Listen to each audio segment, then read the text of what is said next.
Hello everyone, आज हम करेंगे क्लास थर्ड का आपका PT2 का एग्ज़ाम जो होने वाले हैं वो किस टाइप के हो सकते हैं, किस कौन कौन से आपकी कंपेटेंसीज रहेगी, कितने मार्क्स का कौन सा क्वेश्चन आ सकता है। सो उसका सैम्पल पेपर आज हम करने वाले हैं। तो आज हम करेंगे क्लास थर्ड का इंग्लिश का।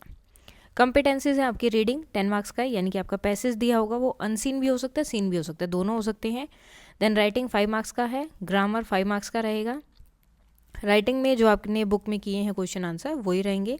ग्रामर में भी बुक में से जो क्वेश्चंस हैं वही होंगे। क्रिएटिव राइटिंग में कुछ भी आपको दे सकते हैं, पिक्चर हो सकती है या फिर कोई पैराग्राफ हो सकता है जो हाफ कंप्लीट होगा, बाकी आपको करना होगा। तो या फिर कोई एक टॉपिक दे सकते हैं जिसके बारे में आपको कुछ लिखना पड़ेगा।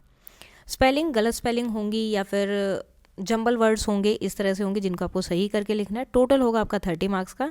10 मार्क्स का आपका जो है ओरल टेस्ट होगा क्लास में ही, उसका आपको आंसर देना होगा। अब कहीं कहीं पर ये जो है आपका रीडिंग का पोर्शन रहेगा 5 मार्क्स का। अगर ये 5 मार्क्स का है तो 5 मार्क्स होंगे आपके हैंड राइटिंग का पार्ट। सो शुरू करते हैं। फर्स्ट ऑफ ऑल आपको पैराग्राफ पढ़ना है। Once upon a time there was a farmer who liked fruit, so he decided to grow fruits on his land. तो अब ये देखो सीन पैसेज है, यानी कि आपकी बुक में से है ये। He worked hard to grow a variety of fruits. तो उसे फ्रूट बहुत पसंद है, उसने डिसाइड किया कि मैं अपना जो खेत है वहाँ पर क्या लगाऊंगा, फ्रूट्स लगाऊंगा। तो उसने अलग अलग तरह के बहुत सारे फ्रूट्स लगाए, बहुत मेहनत की। With hard work and care the trees grew well. और उसकी इतनी हार्ड वर्क से, केयर से वो जितने भी उसने ट्रीज लगाए थे, फ्रूट्स लगाए थे, वो अच्छे से ग्रो किए। He took special care to grow grapes and watermelons. Watermelon और ग्रेप्स के लिए उसने स्पेशल केयर की in a small corner of his farm. अपने फार्म के, अपने खेत के छोटे से कॉर्नर में उसने वो लगाए थे। When the fruits were all ripe and ready to be eaten, और जब सारे फ्रूट्स पक गए थे और खाने के लिए तैयार थे, the farmer decide to gift the best fruit to the king. तो फार्मर ने डिसाइड किया कि वो उसके खेत के जो बेस्ट फ्रूट है वो किंग को देगा। अब इससे रिलेटेड क्वेश्चन है, हु लाइक द फ्रूट्स, किसको फ्रूट्स पसंद थे, फार्मर को। Next, what did he want to grow in his land, वो अपने लैंड पर क्या ग्रो करना चाहता था, तो fruits. What did he grow in the small corner of his farm, अपने फार्म के छोटे से कॉर्नर में उसने क्या जो है ग्रो किए थे, grapes and watermelons. What did the farmer decide to gift the king, farmer ने क्या डिसाइड किया, क्या गिफ्ट करेगा वो किंग को, तो बेस्ट फ्रूट जो था उसका वो गिफ्ट करने का सोच रहा था। Right the past form of the given word, decide का क्या आएगा, decided. Now choose the opposite, antonyms और अपोजिट सेम होते हैं तो इसका अपोजिट आपको बताना है। सॉफ्ट का क्या होगा, hard. Change the gender, queen king. Watermelon, change the number, यानी कि ज़्यादा बनाने हैं, एक में दिया, अगर एक में दिया तो ज़्यादा बनाने हैं, ज़्यादा में दिया तो एक बनाना है। So watermelon, watermelons. Find out two nouns, noun यानी कि किसी भी चीज़ का नाम आपको फाइंड आउट करना है। यहाँ पर आप किंग एंड फार्मर भी लिख सकते हो, वो भी नाउन में ही आएंगे। तो वो जो है आपके कॉमन नाउन आप बोल सकते हो वो है। और ग्रेप्स एंड वाटर मेलन क्या है, आपके प्रॉपर नाउन है, तो इसलिए मैंने इनका नाम लिखा है। आप इसकी जगह जो है किंग एंड फार्मर भी लिख सकते हैं। Right the underline the pronoun, जो यहाँ पर प्रोनाउन नहीं, यानी कि नाम की जगह पर यूज़ हो रहा है, तो नाम की जगह पर अब ये क्या यूज़ हो रहा है, ही किसके लिए यूज़ हो रहा है, फार्मर के लिए। सो ये भी क्या हो गया, आपका प्रोनाउन हो गया यहाँ पर। नेक्स्ट आपको पोइट्री, प्रोज एंड पोइट्री जो आपकी बुक से रिलेटेड है, यहाँ भी आपको जो है एक पैसेज दिया है।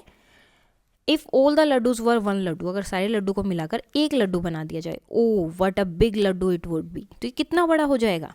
If all the children were one child, एक सब बच्चों को मिलाकर एक ही बच्चा बना दिया जाए, so oh what a big child that would be, तो वो बच्चा कितना बड़ा हो जाएगा। सो इस पोएम का नाम क्या है, the big laddoo. Change the number, same change करना है, एक से ज़्यादा बनाना है, तो child, children. Name 4 round thing, जो गोल होती है उनके आपको नाम लिखने हैं, जो खाने के लिए यूज़ होती है, जैसे रोटी, लड्डू, रसगुल्ला, गुलाब जामुन। आपको कोई और नाम पता है तो वो भी आप यहाँ पर लिख सकते हो, जैसे पिज़्ज़ा भी लिख सकते हो, पानी पूरी भी लिख सकते हो, कुछ भी लिख सकते हो। Now you have to make sentences. Play, I want to play. Blanket, I like the blanket. कुछ भी आप बना सकते हो, सिर्फ आपको ये वर्ड उस सेंटेंस में होना चाहिए। ग्रामर, पास्ट फॉर्म लिखना है, come, came. Neha is an intelligent girl, तो एडजेक्टिव क्या होगा, intelligent. Write the rhyming words, rhyming मतलब सेम जो साउंड आती है, so sun, run, fun. Fill in the blanks by using is and are, so there are animals in the jungle, क्योंकि ज़्यादा हैं तो ज़्यादा के लिए आर यूज़ करते हैं और सिंगल के लिए इज यूज़ करते हैं। He is dancing. Tick the verb और एक्शन वर्ड, एक्शन वर्ड को आपको कैरी करना है, या फिर वर्ब जिसे हम बोलते हैं क्रिया, जिससे काम का पता होने का चल रहा है कि आप क्या काम कर रहे हैं। जैसे दिल्ली, दिल्ली तो जगह का नाम है तो नाउन हो गया। ब्यूटीफुल, किसी चीज़ के बारे में बता रहे हैं कि वो ब्यूटीफुल है।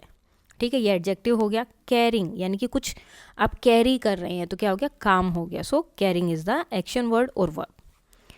Now next part is creative writing. Write 5 lines about your favourite festival. आप तो या तो फेवरेट फेस्टिवल के बारे में लिख सकते हो, और you can write an application of an urgent piece of work. तो एप्लीकेशन क्या लिखेंगे, टू द प्रिंसिपल, देन यहाँ आपको लिखना आपके स्कूल का नाम, उसके बाद में आप लिखेंगे subject, application for leave. Okay, then respected sir and ma'am, I am dash अपना नाम, studying in class 3rd of your school, I have a urgent piece of work tomorrow. So कल भी आपको जो भी काम है उसके लिए आप बोल सकते हो। So I won't be able to come to school, तो मैं स्कूल नहीं आ सकता, please grant me leave for 1 day, इसलिए मुझे 1 दिन की छुट्टी दे दो, थैंक यू। एंड देन नीचे आप अपना नाम, क्लास वगैरह लिखेंगे। Tick the correct spelling, journey and farmer. Complete the spelling, splash A, watermelon E और ओ आएगा। Make 2 words using the C और एल को यूज़ करके आपको वर्ड्स बनाने, जैसे क्लाउन, क्ले, क्राउन नहीं होगा, तो इस तरह से मतलब सी एल उसमें आना चाहिए स्टार्टिंग में ही, तो उसको यूज़ करके आपको वर्ड्स बनाने हैं। Next, right the meaning of the following, for ever, always यानी कि हमेशा वो चीज़ होगी, ब्लेस्ड, फॉर्चुनेट टू हैव यानी कि आपके पास कोई चीज़ है जो शायद किसी की दुआ हो, कि कोई चाहता हो कि मेरे पास भी वो चीज़ हो, कोई दूसरा उसे चाहता है लेकिन आपके पास भी वो चीज़ है, तो एक तरह से बोला जाएगा, वो इंसान आपको बोल सकता है कि you are blessed with that thing, कि तुम्हारे पास वो चीज़ है। लोग इसके लिए सोचते हैं कि काश मेरे पास ये होती। Find out the name of 2 fruits from the grid. अब ये ग्रिड दी है, इसमें से आपको 2 फ्रूट के नाम फाइंड आउट करने, उनको सर्कल करना, जैसे कि पपाया, ग्रेप्स, और इसमें और भी ज़्यादा हो सकते हैं, जैसे कि पीच भी हो गया है, लेकिन हमें जो है यहाँ पर 2 ही फाइंड आउट करने हैं। ओके, सो इस तरह से आपका ये पेपर हो जाता है कंप्लीट। अगर इसमें कोई डाउट है तो आप बता सकते हैं। That's all for today and please like, share and subscribe. Thank you.